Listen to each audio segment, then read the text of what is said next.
Hi കൂട്ടുകാരെ, പുതിയൊരു വീഡിയോയിലേക്ക് എല്ലാവർക്കും സ്വാഗതം.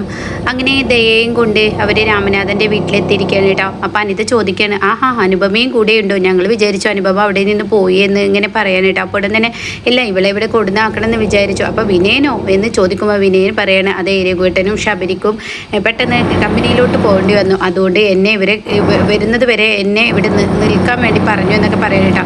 അപ്പോൾ ശരി, അകത്തോട്ട് വാ എന്ന് പറയുമ്പോൾ വിനയൻ പറയുന്നു, ഞാൻ വരുന്നില്ല, ഞാൻ ഉമ്മറത്ത് നിന്നോളാം, നിങ്ങളെല്ലാവരും പോയി അകത്ത് പോയി സംസാരിച്ചോളൂ എന്ന വാക്കും പറയുന്നു കേട്ടോ. അങ്ങനെ വിനയൻ പുറത്ത് നിൽക്കുമ്പോൾ ഇവരെല്ലാവരും അകത്തോട്ട് ചെല്ലാണ്. ഇതേസമയം ബാസന്തിയുടെ രാമനാഥൻ്റെ അനിതയുടെ ഒക്കെ മുഖം കടന്നിൽ കുത്തിയതുപോലെ ഉണ്ട് കേട്ടോ. എല്ലാവർക്കും ഒരു ദേഷ്യം പോലെ. ഇതേസമയം ദയെ കാണുമ്പോൾ എല്ലാവരും വാസന്തി ചേച്ചി ഇതന്നെട്ടാ, എന്താ എല്ലാവരും ഇങ്ങനെ മൗനത്തോടു കൂടി ഇരിക്കുന്നതെന്ന് അനുപമയും അമ്പിളിയും പറയുന്നുണ്ട് കേട്ടോ. മൗനമായുള്ള കാര്യങ്ങളല്ലേ ഇവിടേക്ക് നടക്കുന്നത് എന്നിങ്ങനെ പറയുമ്പോൾ ഉടൻ തന്നെ ദയക്കത് അത്ര അങ്ങ് പിടിക്കില്ല കേട്ടോ. അപ്പോൾ ഉടൻ തന്നെ അവിടെ ഉണ്ണിക്കുട്ടൻ ഇങ്ങനെ കരയാണ്. അപ്പോൾ ദയ ചോദിക്കുക, എൻ്റെ മോനല്ല കരയുന്നത് എന്ന് പറയണം. അപ്പോൾ അനിത പറയണം, അവന് ഇതുവരെ ഉറങ്ങിയായിരുന്നു, എൻ്റെ റൂമിലുണ്ട് എന്ന് പറയണം. അത് കേട്ട ദയക്ക് അങ്ങ് പൊട്ടിത്തെറിക്കണേ, നിങ്ങളുടെ റൂമിൽ എന്തിനാ ഉണ്ണിക്കുട്ടനെ കിടത്തിയത്? അപ്പോൾ അനിത പറയണേ, എൻ്റെ റൂമിൽ കിടത്താതെ ഞാൻ എപ്പോഴും ഇങ്ങനെ മേലോട്ട് പോകണ്ടേ? അപ്പോഴേക്കും വാസന്തി പറയണേ, നീ ദയ മേലോട്ട് കയറിപ്പോയാൽ അനിത ഇനിയിപ്പോൾ ശബരിയുടെ റൂമിൽ കിടത്തിയാൽ നിനക്ക് ശബരിയെ പറ്റി അപവാദം പറയാനല്ലേ, അതുകൊണ്ടാണ് അനിതയുടെ റൂമിൽ കിടത്തിയത്. അത് കേട്ട ഉടനെ തന്നെ ദയ പറയാം, അപ്പോൾ സൗകര്യമായല്ലോ, എല്ലാം കൊണ്ടും സൗകര്യമായല്ലോ. ഇത് കേട്ട ധനം പറയണേ, എന്ത് സൗകര്യം? ഓരോരുത്തരും ഓരോന്ന് ചെയ്തു വെക്കുമ്പോൾ നിൻ്റെ പഴയകാല ചരിത്രമൊക്കെ ഞങ്ങളെ കൊണ്ട് വിളമ്പിക്കണം. എന്ത് എൻ്റെ പഴയകാല ചരിത്രം എന്ന് ദയ പറഞ്ഞിട്ട് ധനൻ്റെ കഴുത്തിലങ്ങ് പിടിക്കുമ്പോൾ വാസന്തി പറയണം, മര്യാദക്ക് വിടടി എൻ്റെ ഭർത്താവിനെ, പഴയകാല ചരിത്രമൊക്കെ വിളമ്പാൻ നിൽക്കണോ? അനിതയെ എന്നിട്ട് നീ കുറ്റപ്പെടുത്തുന്നോ എന്നൊക്കെ പറഞ്ഞിങ്ങനെ ഭയങ്കര വഴക്കും ധനൻ്റെ കഴുത്തിൽ ഇവിടെ ഇങ്ങനെ ദയ പിടിച്ചിട്ടും. അപ്പോഴേക്കും വിനയ ഉള്ളിലോട്ട് ഓടി വരലൊക്കെ ഉണ്ടാവുമ്പോൾ രാമനാഥനെ നിയന്ത്രിച്ച് കിട്ടുന്നില്ല എന്ന് കാണുമ്പോൾ രാമനാഥൻ ദയയുടെ കാരണക്കുറ്റി നോക്കി ഒന്നങ്ങ് കൊടുക്കണം കേട്ടോ. എല്ലാം കൂടി സങ്കടം സഹിക്കാനാവാതെ രാമനാഥൻ അങ്ങ് കൊടുക്കുമ്പോൾ ദയ അങ്ങ് കുഴഞ്ഞു വീഴുക കേട്ടോ. എന്നാൽ ഈ സമയം ദയ അകത്തോട്ട് പോകുമ്പോൾ ഇപ്പുറത്താണെങ്കിലോ എല്ലാവർക്കും ഭയങ്കര സങ്കടമാവാണ്. കാരണം ഒരു അമ്മായിയച്ഛൻ്റെ കൈകളിൽ നിന്ന് ഒരു മരുമകളെ അടിക്കുന്നതെന്ന് പറയുന്നത് വളരെ മോശമായ ഒരു കാര്യമല്ലേ. അതുകൊണ്ട് തന്നെ സങ്കടം സഹിക്കാനാവാതെ എല്ലാവരുടെയും മനസ്സിൽ അതുണ്ട്. അങ്ങനെ എല്ലാവരും ദയക്ക് ചുറ്റും ഇരിക്കുകയാണ്.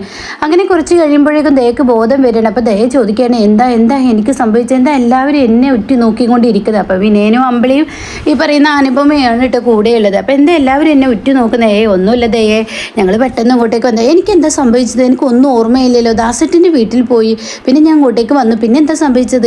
ദയക്കൊന്നും സംഭവിച്ചില്ല. ദയ ചെറുതായി ഒന്ന് തലയിൽ ചുറ്റി വീണു, അത്രയേ ഉള്ളൂ ദയെ, അല്ലാതെ കുഴപ്പമൊന്നുമില്ല. അപ്പോൾ എന്നാലും എൻ്റെ കരണം എന്ന് പറഞ്ഞിട്ട് ഇങ്ങനെ കരണത്ത് തടവുന്നുണ്ട് കേട്ടോ. അപ്പോൾ വിനയം പറയണത്, എനിക്ക് യാതൊരു കുഴപ്പമില്ല, ഇവിടെ ഒന്ന് രണ്ടോ പറഞ്ഞിട്ട് ഇനി അങ്ങോട്ടും ഇങ്ങോട്ടൊക്കെ ഒന്ന് വഴക്ക് കൂടി, അത്രയല്ലാതെ ഒന്നും ഉണ്ടായിട്ടില്ല എന്നൊക്കെ പറഞ്ഞിട്ട് വാക്കുകൾ കൊണ്ട് വിനയൻ മാറ്റിയിട്ട് ഞാൻ പുറത്തുണ്ടാവുമെന്ന് പറയുമ്പോഴാണ് അനിത കയറി വരുന്നത് കേട്ടോ. അപ്പോൾ അനിത ചേച്ചി എൻ്റെ കുഞ്ഞെവിടെ? അപ്പോൾ ഉടൻ തന്നെ കുഞ്ഞ് റൂമിലുണ്ട് ദയേ എന്ന് പറയണേ. അപ്പോൾ ദയ പറയണേ, അനിത ചേച്ചി ഉള്ളതുകൊണ്ടാണ് അമ്പിളി ചേച്ചി ഞാൻ എൻ്റെ കുഞ്ഞിനെ ഇവിടെ സമാധാനത്തിലിട്ട് പോകുന്ന അനിതേച്ച് നന്നായി എൻ്റെ കുഞ്ഞിനെ നോക്കൂ എന്ന് പറയണ്ട. കുറച്ച് നിമിഷങ്ങൾക്ക് മുന്നേ ഇവൾ ഇങ്ങനെയല്ലല്ലോ പറഞ്ഞത് എന്ന ഭാവത്തിൽ ഇവരിങ്ങനെ നോക്കുക. അങ്ങനെ ദയയുടെ മാനസിക നില മൊത്തത്തിൽ താളം തെറ്റിയിരിക്കുന്ന ഇവർക്ക് എല്ലാവർക്കും മനസ്സിലാവാണ്. അങ്ങനെ ഇവരും എല്ലാവരും വളരെ സങ്കടത്തോടു കൂടി ഇങ്ങനെ നോക്കി നിൽക്കുകയാണ് കേട്ടോ. അപ്പോഴാണ് ഇങ്ങനെ ദയയുടെ ആ ഒരു മനോഭാവം കാണുമ്പോൾ വിനയന് സഹിക്കില്ല. വിനയം പുറത്ത് കിടക്കുകയാണ്. അപ്പോഴേക്കും അനിത പറയുന്നത്, ദയ നീ വെള്ളം കുടിക്കുക, ഇത് ഫുള്ള് കുടിക്കുക എന്ന് പറയുമ്പോൾ ഒരു മുറുക്ക് കുടിച്ച് നിർത്തുമ്പോൾ വിനയം പറയണത് അത് പറ്റില്ല, നീ ഫുള്ള് കുടിക്കുക എന്ന് പറഞ്ഞിട്ട് കുടിപ്പിക്കുന്നുണ്ട് കേട്ടോ. അങ്ങനെ അവർ താഴോട്ട് ചെല്ലാണ്. പിന്നീട് വിനയനും അനുപമയും കൂടി രാമനാഥൻ്റെ റൂമിൽ ചെല്ലുമ്പോൾ രാമനാഥൻ ഇങ്ങനെ കരയാണ് കേട്ടോ. അത് കാണുന്ന രാമനാഥനോട് അനുപമ പറയണേ, ഞാൻ പോട്ടെ എന്ന് പറയണ്ട. അപ്പോഴേക്കും ദയക്ക് എങ്ങനെയുണ്ടെന്ന് രാമനാഥൻ ചോദിക്കുകയാണ്. നിങ്ങൾ ആരും പോവരുത്, ദയയുടെ ചുറ്റൂറും നിങ്ങൾ ഉണ്ടാവണം, ശബരിയും ഈ പറയുന്ന രഘുവും വരുന്നവരെ അതുവരെ നിങ്ങൾ ഉണ്ടാവണം, കാരണം എൻ്റെ കുഞ്ഞിന് അവരുണ്ടാവണം എന്നൊക്കെ ഇങ്ങനെ പറയുകയാണ്. അപ്പോൾ ഉടൻ തന്നെ ഇത് കേട്ട ഉടൻ തന്നെ പറയണം, അവരുണ്ട്, ഞങ്ങൾക്ക് നിൽക്കാൻ കഴിയില്ല, ബാക്കിയുള്ളവരൊക്കെ ഉണ്ടാവും, എനിക്ക് എന്തായാലും പോയുള്ളൂ പറ്റു വെച്ചാൽ, കാരണം എൻ്റെ അമ്മ അവിടെയുണ്ട്. അത് കേൾക്കുന്ന രാമനാഥൻ പറയണം, സുശീല എന്ന വിഷകൂടത്തെ ആരും വിശ്വസിച്ച് പോകരുത്, സുശീല എന്ന കുടുംബം കലക്കി ആരും വീട്ടിനുള്ളിലോട്ട് കയറ്റരുത്, അവർ കാരണം ഞാൻ കുറച്ച് കാര്യങ്ങൾ പറയേണ്ട അനുപമ, ഇപ്പം ഞാൻ പറയുന്നില്ല, എന്തായാലും അത് ഇവിടെ വെച്ച് ഞാൻ നിർത്തുന്നു, എന്തായാലും നീ എല്ലാവരെയും സൂക്ഷിക്കണം എന്നൊക്കെ ഇങ്ങനെ പറഞ്ഞ് രാമനാഥൻ പൊട്ടിക്കരയുമ്പോൾ അനുപമ പറയും, ഞാൻ പോട്ടെ. അപ്പോഴേക്കും പിന്നെയും പറയണേ, എങ്ങനെയാണ് ചേച്ചി പോകാനാണ്, ഇവിടെ നിന്ന് ഒരു ഓട്ടോ കിട്ടി, ബസ് കിട്ടി, അങ്ങോട്ടേക്ക് എത്തുമ്പോഴേക്കും കുറേ നേരം പിടിക്കുമല്ലോ. അപ്പോൾ അത് കേട്ട ഉടനെ തന്നെ രാമനാഥൻ പറയണ വിനയ നീ ഇവളെ കൊണ്ടുവിട്, കാരണം ഇവളെ കൊണ്ടുവിട്ടില്ലെങ്കിൽ തീർച്ചയായും ഈ സുശീല ഓരോ പ്രശ്നങ്ങൾ അവിടെ ഉണ്ടാക്കി വെക്കും. പെട്ടെന്ന് അനുപമ ഇനി പോകുമെന്ന് പറയുമ്പോൾ അനുപമക്കൊരു പതർച്ചയുണ്ട് കേട്ടോ. ഇയാളുടെ കൂടെ പോയി അതിലേറെ പ്രശ്നങ്ങൾ ഉണ്ടാവും എന്നുള്ള ആ പതർച്ച അനുപമക്കുണ്ട്. എങ്കിലും കൂടി രാമനാഥനും വിനയനൊക്കെ പറയുന്നത് കൊണ്ട് വിനയൻ്റെ പിറകിൽ കയറി സുശീലയുടെ വീട്ടിലെത്തണം കേട്ടോ. സുശീല ആണെങ്കിലും മുറ്റത്ത് ഡ്രസ്സ് ഇങ്ങനെ ഉണക്കുമ്പോൾ കാണുന്ന കാഴ്ച ഇവർ ഇറങ്ങി വരുന്ന ആൾക്കും അത് കാണുന്ന സുശീലയ്ക്ക് ഒരു ധൈര്യമൊക്കെ ആവുകയാണ്. കാരണം ഹർഷയെ വീടിനുള്ളിൽ പിടിച്ചിരുത്തിയത് ഇനി ഇവൾക്ക് ചോദ്യം ചെയ്യാൻ കഴിയില്ല. ഇവള് വന്നിരിക്കുന്ന വിനയൻ്റെ കൂടെ അല്ലേ, ഇതിലിപ്പേ അങ്ങ് പിടിച്ചു കയറാമെന്ന് വിചാരിച്ചിട്ട് എടി ഒരുമ്പെട്ടവളെ, നീ ആരുടെ കൂടെ വേണ്ടി നീ പോയിരിക്കുന്നത്? രാവിലെ നീ ഒരുത്തൻ്റെ കൂടെ പോയി, ഇപ്പോൾ വേറൊരുത്തൻ്റെ കൂടെ പോയി, എന്താ എനിക്ക് ഇവരുടെ കൂടെ പോകാൻ പാടില്ലേ എന്ന് അനുപമ ചോദിക്കുകയാണ്. കാരണം ഇതെൻ്റെ അനിയത്തിയുടെ ഭർത്താവ്, ഇതാ അനിയത്തിയുടെ ഭർത്താവ്, ഈ അനിയത്തിയല്ലേ നിൻ്റെ ഈ നിൽക്കുന്ന വിനയനെ ഡിവേഴ്സ് ചെയ്യാൻ നടക്കുന്ന അങ്ങനെയുള്ളവൻ നിനക്ക് എങ്ങനെയാണ് ഭർത്താവുന്നത് എന്ന് പറഞ്ഞിട്ട് ചൂടാകുമ്പോൾ നിങ്ങളുടെ കാര്യം നോക്കിക്കോ. അങ്ങനെ കാര്യം നോക്കാൻ പറ്റില്ലല്ലോ, കാരണം എന്നെ ഏൽപ്പിച്ചിട്ടില്ല ഇന്ദ്രൻ പോയിരിക്കുന്ന നിൻ്റെ എല്ലാ ഉത്തരവാദിത്തം എനിക്കാണല്ലോ. വായിൽ തോന്നിയ അസഭ്യ വാക്കുകൾ കേട്ട ഉത്തരവാദിത്തങ്ങൾ ഏറ്റെടുക്കുന്നതൊക്കെ കൊള്ളാം, പക്ഷെ അതൊക്കെ പറഞ്ഞു കഴിഞ്ഞാൽ എൻ്റെ സ്വഭാവം അങ്ങ് മാറും എന്ന് പറയുമ്പോൾ എന്താടി നിൻ്റെ സ്വഭാവം മാറുന്നത്, ഞാൻ എന്താടി നിന്നെ കാണിച്ചത് എന്നൊക്കെ പറഞ്ഞിട്ട് വായിൽ തോന്നിയതൊക്കെ വിളിച്ച് പറയാനായിട്ട്. അപ്പോൾ അത് കേട്ട ഉടനെ തന്നെ അനുഭവം പറയണ ഒന്നെങ്കിൽ നിങ്ങൾ അല്ലെങ്കിൽ ഞാൻ ഈ വീട്ടിലുണ്ടാവുകയുള്ളൂ, അധികം നിങ്ങൾ കിടന്ന് ചിലച്ചാൽ ഇനി ഇങ്ങനെ എന്താടി നീ എന്നെ അടിക്കുവടി എന്ന് പറഞ്ഞ് സുശീല വീണ്ടും കയർക്കാണ് കേട്ടോ. അപ്പോൾ ഉടൻ തന്നെ അവിടെ വിനയൻ എന്താ എൻ്റെ സുശീലേൻ്റെ ഇങ്ങനെ വായിൽ തോന്നിയതൊക്കെ ഓരോന്ന് വിളിച്ച് പറയുന്നത്, ഇങ്ങനെയൊന്നും ഓരോന്ന് പറയരുത്, നീ പോടാ, നീ അങ്ങനെയൊക്കെ തന്നെ പറയുള്ളൂ, കാരണം ഇത് എൻ്റെ മകൻ്റെ ജീവിതമാണ്, ഇവളുടെ ഇഷ്ടത്തിന് ഇങ്ങനെ കറങ്ങി നടക്കാൻ പാടില്ല, ഇവൾ എന്നോട് ചോദിച്ചിട്ടാണ് പോയത്. അത് കേൾക്കുന്ന വിനയൻ അങ്ങ് ദേഷ്യം പിടിക്കണം. അപ്പോഴേക്കും അനുപമയോട് പറയണേ ഇവള് ആരോട് ചോദിച്ചിട്ടാണ് പോയത്, രാവിലെ ഒരുത്തൻ്റെ കൂടെ വൈകിട്ട് ഇവൻ നിൻ്റെ കൂടെ, എന്തായാലും ഇതൊന്നും അനുവദിച്ച് തരാൻ പറ്റില്ല, എൻ്റെ മകൻ്റെ വീട്ടിൽ ഇവിടെ താമസിക്കുമ്പോൾ എൻ്റെ അധികാരത്തോട് കൂടി നിൽക്കണം. അത് കേട്ട വിനയൻ ഇങ്ങനെ ചൊറിഞ്ഞു വരുന്നുണ്ട്. അപ്പോഴേക്കും സുശീല പറയണേ ഒന്നെങ്കിൽ ഇവളെ ഞാൻ ഇവിടെ നിന്ന് ഇറക്കി വിടും. അതെങ്ങനെ ആൻറ്റി നടക്കുക, ഇതിപ്പോൾ സുശീലേൻ്റെ വീടെന്നല്ലല്ലോ, ഇന്ദ്രൻ്റെ അടുത്ത വീടാണ്, അവിടെ അധികാരം അനുപമയ്ക്ക് തന്നെയാണ്, അനുപമയ്ക്ക് ആവുമ്പോൾ എങ്ങനെ ഇറക്കി വിടാൻ കഴിയുമെന്ന് പറയുമ്പോൾ നീ എന്നെ അധികാരം പഠിപ്പിക്കുന്നുണ്ടോ, ആഹാ എന്നാൽ അങ്ങനെ ഇരുന്നാൽ പറ്റില്ലല്ലോ, ഞാൻ കാണിച്ചു തരാം എന്നൊക്കെ പറയുമ്പോൾ അനുപമ പറയണേ ഒന്നെങ്കിൽ ഞാൻ അല്ലെങ്കിൽ നിങ്ങൾ, അപ്പോൾ അതുകൊണ്ട് നിങ്ങൾ ഇവിടെ നിന്നോളൂ, ഞാനങ്ങ് പോയിക്കോളാം, പ്രശ്നം കഴിഞ്ഞല്ലോ.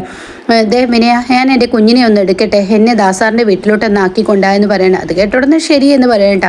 അങ്ങനെ കുഞ്ഞിനെ എടുക്കുക, അകത്തോട്ട് റൂമിൽ ചെന്നപ്പോൾ ഹർഷ ഇരിക്കുന്നു. ഹർഷയെ കാണുന്ന അനുപമക്ക് അടിപൊടി കയറിയിട്ടോ, നീ എന്താടി ഇവിടെ എന്ന്, ഇത് സുശീലാൻ്റിയുടെ വീടല്ലേ, ഞാൻ ഇങ്ങോട്ടേക്ക് വന്നാൽ നിനക്കെന്താ കുഴപ്പം, നിന്നോട് മര്യാദയ്ക്ക് ഈ റൂമിൽ നിന്ന് ഇറങ്ങാനാണ് പറഞ്ഞത്. അപ്പോഴേക്കും സുശീല എത്തണം കേട്ടോ. അപ്പോൾ ഉടൻ തന്നെ സുശീല ഇങ്ങനെ നോക്കി നിൽക്കണം, നിന്നോട് ഇറങ്ങാൻ പറഞ്ഞു, ഞാനെന്തിനാണ് ഇറങ്ങുന്നത്. അപ്പോൾ ഉടൻ തന്നെ ഹർഷയുടെ ആ വാക്കുകൾ കേൾക്കുമ്പോൾ അനുപമക്ക് ദേഷ്യം പിടിക്കാൻ, എൻ്റെ പെട്ടിയൊക്കെ പാക്ക് ചെയ്യാനാണ്, മര്യാദയ്ക്ക് ഇറങ്ങുമെന്ന് പറയുമ്പോൾ ഞാനൊരു കാര്യം ചോദിക്കാനാണ് നിൻ്റെ അടുത്തോട്ട് വന്നിരിക്കുന്നത്, നീ എൻ്റെ രവിയേട്ടനുമായി എന്താടി നിനക്ക് ബന്ധമെന്ന് ചോദിക്കണം. ആഹാ ഇതിപ്പം നല്ല കേട്, എൻ്റെ ഭർത്താവിനെ ചുഴുന്നെടുത്തതും പോരാ, എൻ്റെ ഭർത്താവിനെ ചുഴുന്നെടുക്കുകയും ചെയ്തിട്ട് പിന്നെ ഞാൻ ചോദിക്കേണ്ട ചോദ്യം നീ എന്നോട് ചോദിക്കുന്നടി, നീ എന്താടി എന്നെക്കുറിച്ച് വിചാരിച്ചിരിക്കുന്നത് എന്നൊക്കെ പറഞ്ഞിട്ട് ഇങ്ങനെ തുടങ്ങുകയാണ് അനുപമ.